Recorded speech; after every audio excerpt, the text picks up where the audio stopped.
Hi, I'm Holly and I live aboard Narrowboat 34 Vampires, and I work as an animal communicator, animal therapist and equine behaviourist.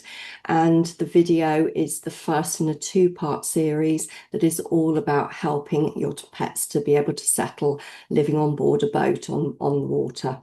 So it may be that you have already moved onto a boat and that you're experiencing present issues, or it might be that you want to avoid issues because you're thinking of moving aboard. So within this first episode, we'll be looking at various issues like counter conditioning, and how that can be useful in training to help, and scent familiarization, how essential oils can help, getting them used to life jackets, all manner of things. And there'll be a part two coming soon as well, so keep watching.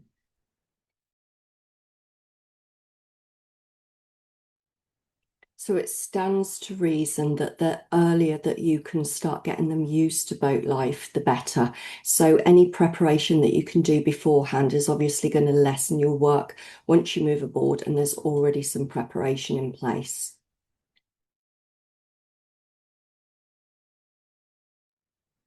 So there are various ways that you can familiarize your pet with boat life before they actually move aboard. So a really interesting one that I heard was actually from Dudley's Guardian, who said about when he was with the breeder, he actually asked him to play bass music. Now that might actually sound really strange to people, but what that actually does is allow for the vibration to come through the floor so that Dudley was actually able to get used to the vibration, the same sort of thing that he'd be feeling from the boat engine.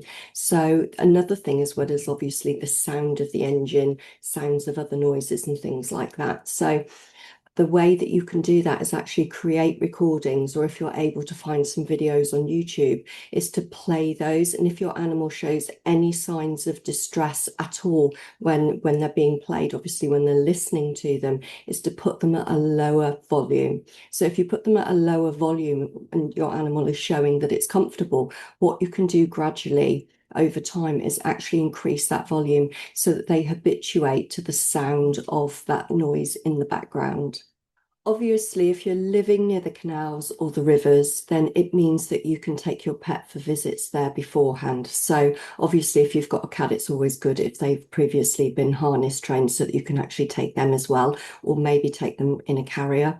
So the thing is with this, it helps them to familiarize with the boats, with the, again, with the boat noise engines, but also with the towpath traffic as well, because some seasons it can be really, really busy. So them being familiar to the scenery and everything is one of the really important things about it, because obviously that's going to encompass part of their everyday life.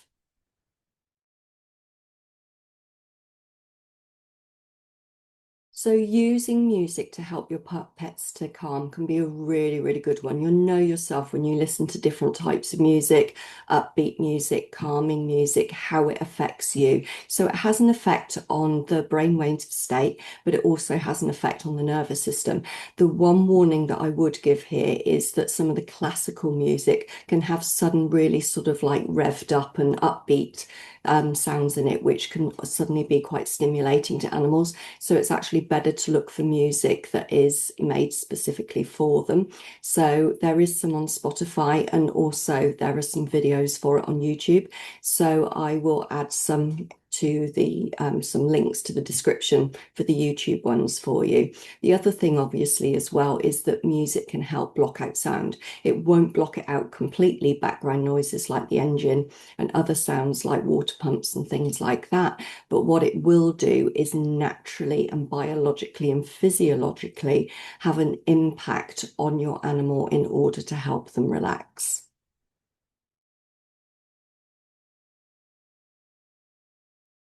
Creating familiar safe zones can be a really good one for helping them settle. So if they've already got an existing bed, or blanket or anything like that that they use, it's always good to bring that because obviously that will still hold the scent that's familiar to them as well. So by creating a special space for them in a room, it might be as well where you make sure that when they go and they sit in that area, that you give them a treat so that they also associate it with something positive. It could be as well that you crate train them. If you've got a dog, it might be that you crate train them so that they've got that safe place to go. If you leave the door open, obviously it enables them to come and go as they please. And I always recommend that when you do that, that you leave them alone when they're actually in there. Give them something to do as well. Maybe with the dog, give them a Kong or something like that. So there's always something for them to do when they're in there. And the same, you can do the same with a cat carrier as well for cats. It's always good as well to cover up the area that they're in, unless obviously it's a dog or a cat that's happy to be out in an exposed bed.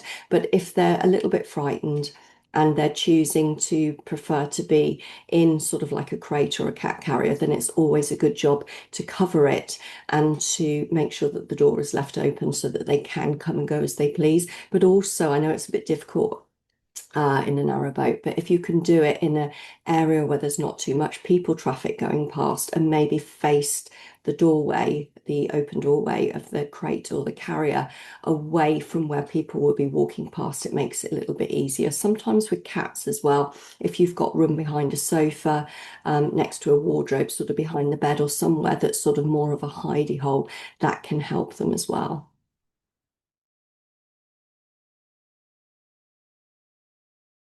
It's always a good idea if you can as well in advance to desensitize them to motion. So if you're able to take them on a boat for short periods of time beforehand, and the shorter the better. So it's one of those things, little and often, so that they get used to the motion, then that's a really important one. And also keeping an eye out for motion sickness, because if there are any vestibular issues, and the same with us, a lot of us with movement as well can get, unwell.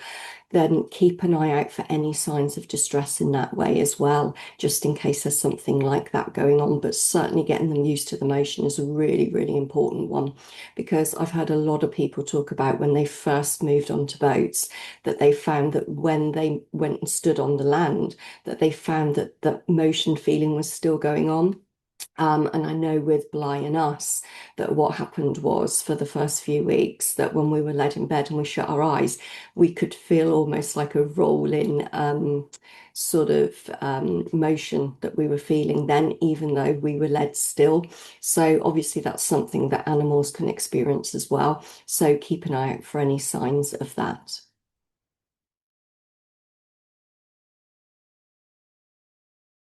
So counter conditioning is used in behavioral training, and it basically means the pairing of a negative with a positive. So for instance, it might be on approach to the boat. If your animal's hesitant to go on, it might be that you get them to sit down and that when they're sat by the boat, when they start looking calm, you give them a treat so that they start understanding that when they're near the boat, something positive happens.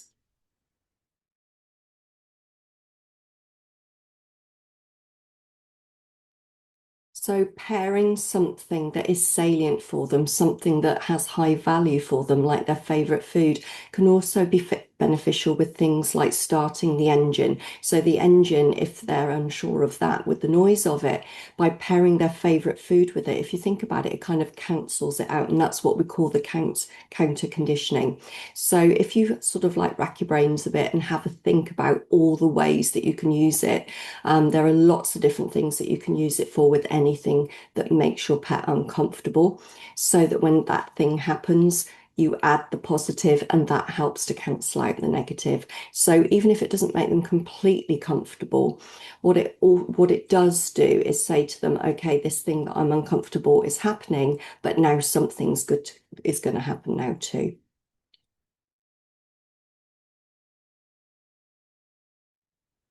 So when you move aboard, there's a lot of things going on. It'll be sort of quite busy. There'll be a lot of new things for your animal to get used to. So life jacket preparation, when done in advance, is always a good idea. So I would always recommend that you have one that has a handle, sort of where it sits over the animal's back, so that if they were to fall in, it makes it a little bit easier for you to grab with your hand or with a barge pole.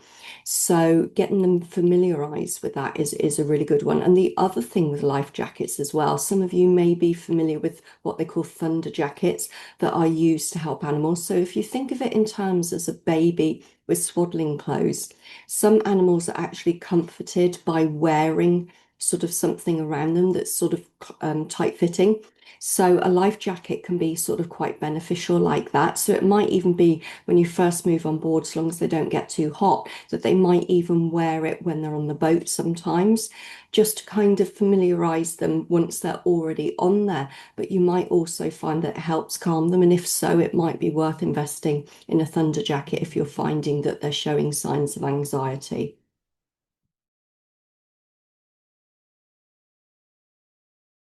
So obviously out on the towpath and by the waterways, your pet is going to come into contact with other people, other animals. So it's always good to have them on a lead or harness wherever possible. So the thing is that I would recommend when you first kind of move there, there's going to be sort of lots of new smells, lots of things that are going on. So it might be good to sort of have them on a longer line so that they can go and explore, but you will still have control over them and be able to gain recall from them if needed, as opposed to them running off if they get a little bit too excited or a little bit too worried. A couple of things that are really important to remember is when it comes to dogs is that your dog might be dog friendly. However, there will be dogs out there that are nervous, dogs that are aggressive, and there tends to be a lot of dogs on the towpaths. So it's really important to help your dog to understand that whilst they might be friendly, they might be come across as intimidating when they go up to other dogs and or cats as well, because you often see cats on the towpath as well that are living on boats or from nearby houses.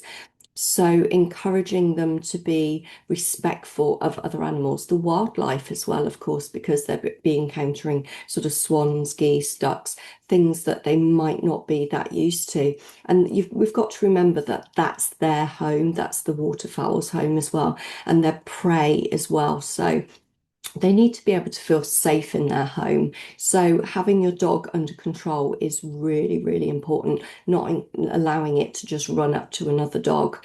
So although, that other dog might be friendly, they might want to play and everything like that, it can, in some instances, sometimes lead to fights and things like that, or at least anxiety for another animal, especially if that other dog is on a lead, because sometimes you'll have what we call leash aggression, whereby an animal is frightened when they're on the lead, when they're approached by another dog, because they're unable to escape. So it's really important to teach our animals to be respectful of the other animals and waterfowl that are there.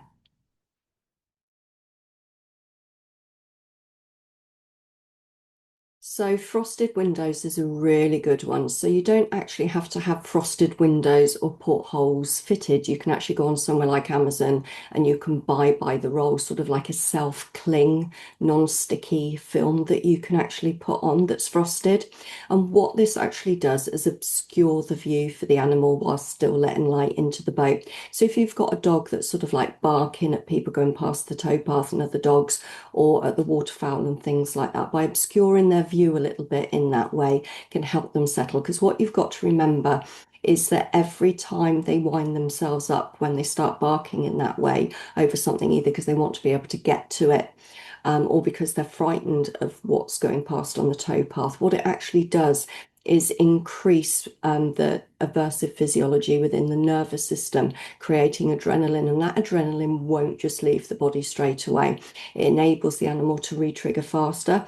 So by using something like the frosted film, what it actually enables the animal's body to do is to stop producing so much adrenaline if they're not getting so wound up then, because they can't see so much what's going on outside. And by doing that, what it means is it gives them a prolonged period of time that allows the physiology to settle down, which creates relaxation for a longer period of time.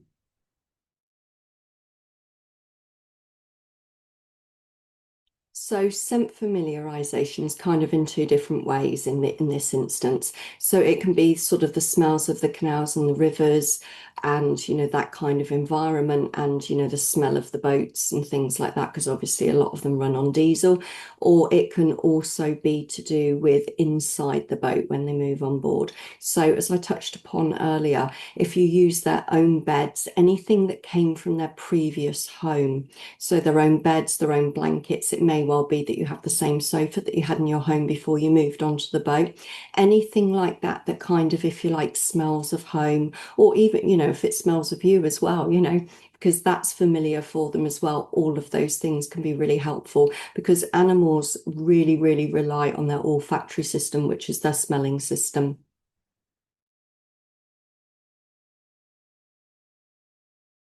So, a lot of you will have already heard of fellaway, which is often used for cats, and that's to do with pheromones. Often vets recommend it.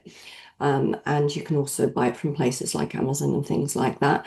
But as I said, that's pheromone based. But there is another one as well called Pet Remedy, which is available in a spray or as a plug-in, and that's based on essential oils that are safe for cats and dogs. So that's something that you might actually want to explore because the essential oils will actually have an effect on helping to calm the nervous system.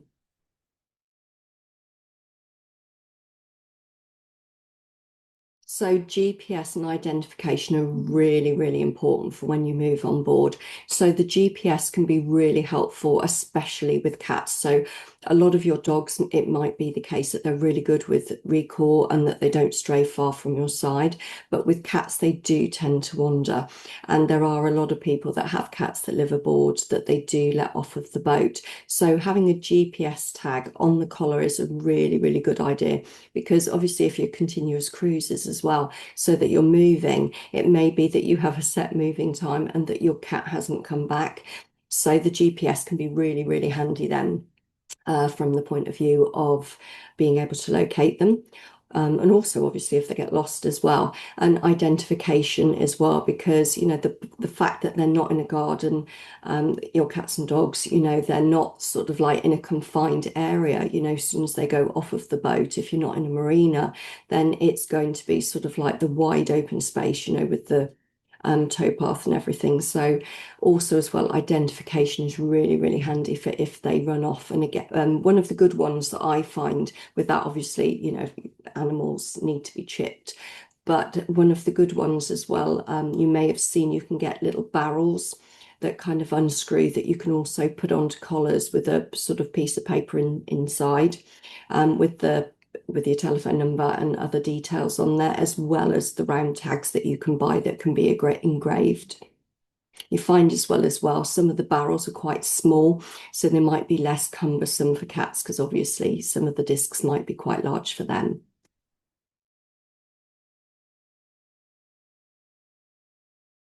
Keeping to regular routines is a really, really important one because, as I always explain to people, if your pet knows what's coming next, they don't need to worry about what's coming next. So, things like feeding times, play times, times that you leave the boat, if you go shopping and things like that, so that you've kind of they've always got a rough idea of how long you're going to be away if you don't take them with you, and also gradual exposure as well to those times that you're away from the boat with them. It's always a good idea if you're able to as well to put a camera on board so that you can see how your pet is acting when you're not actually there.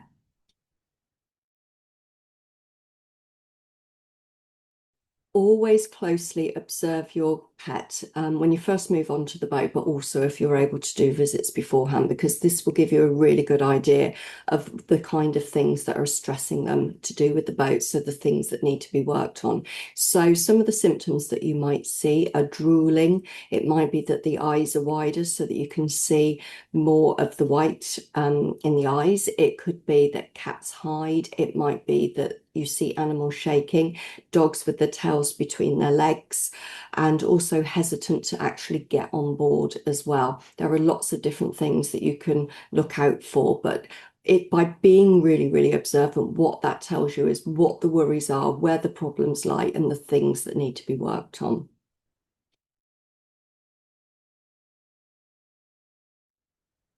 Now, choosing rubber might sound like a bit of an odd one, but obviously the bow and the stern can be quite slippery. But the type of rubber that you put down is really, really important. So I'm actually going to put some photos. You'll see there are some photos above here, and it shows two different types of rubber that we've got on the boat. So the one that has the holes in, the concerns with that one is obviously that claws can get caught. Because obviously as an animal goes to jump off of the boat, what can happen is that they kind of press their hind toes sort of like forward in order to get that momentum to move themselves forward. So the possibility there is the claws getting caught and things like that in the holes. The other type of rubber that you can see is one that I would recommend if you've got animals, because obviously there's nothing to get caught in there. But obviously having those kind of dots in there allows for them still to have that little bit of grip as well. So both of the rubbers that I've shown that we've got on the boat are both ones that we've bought online by the roll so that we've been able to kind of cut them to size. Actually, I think the one that's got the holes in was a really, really big mat, but the other one is the one that we have on the stern, and that's enabled us to kind of cut to size.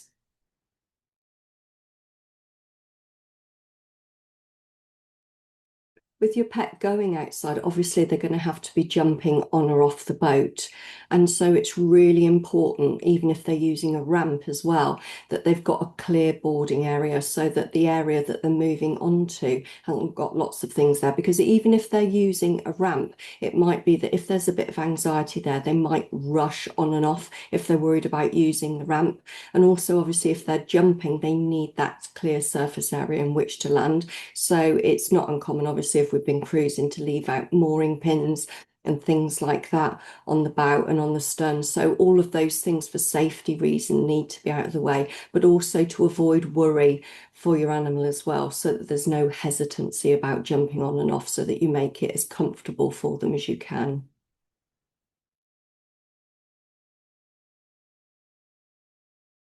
So when first going aboard or when first moving aboard, an animal might be quite excited, they might be quite nervous, so the movement might be a lot faster. So it's really important if the stove is on or if it's been on recently so that it's still quite hot, that you make sure that your animal still's very clear of it. Because obviously you've got wagging tails and things like that. And obviously if you've got a narrow boat as well, obviously you've got the narrowness. So animals sometimes might move quite closely to them. And things as well to remember about that as well is if you're using sort of like spray, and I really don't like them, the spray flea killers and things like that, some of those can actually be flammable. So the fact that, they're living in more of a confined space, it's a really good idea not to use those as well. But also as well, remember that, dogs will often sort of like lie down, whereas cats' natural behavior is to go upwards when frightened or in order to find comfort. So what you don't want is your cat obviously jumping on top of your stove as well. That's, you don't want burnt paws and things like that. So it might be a good idea to look at sometimes, you see like those char guards and things like that that you can put around the front of open fires and stoves. So I would always recommend using something like that, at least until your animal gets used to it.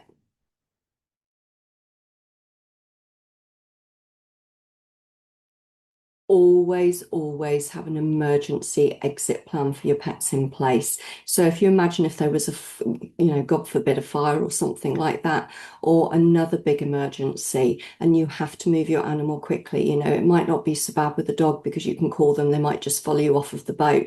But obviously, if your cat doesn't go off of the boat and they're just literally a boat cat, then you need to make sure that you have easy access to the carrier or something else that you can put them in order to be able to take them, because obviously they'll be frightened. You know what cats are like. They can scratch, they can wriggle, they can be hard to keep hold of when they're frightened. So by having preparation in place so that in the event that you need to leave the boat quickly with them because something's just happened, always have that in mind, that sequence of things that you're going to do in order to keep them safe as well as yourself.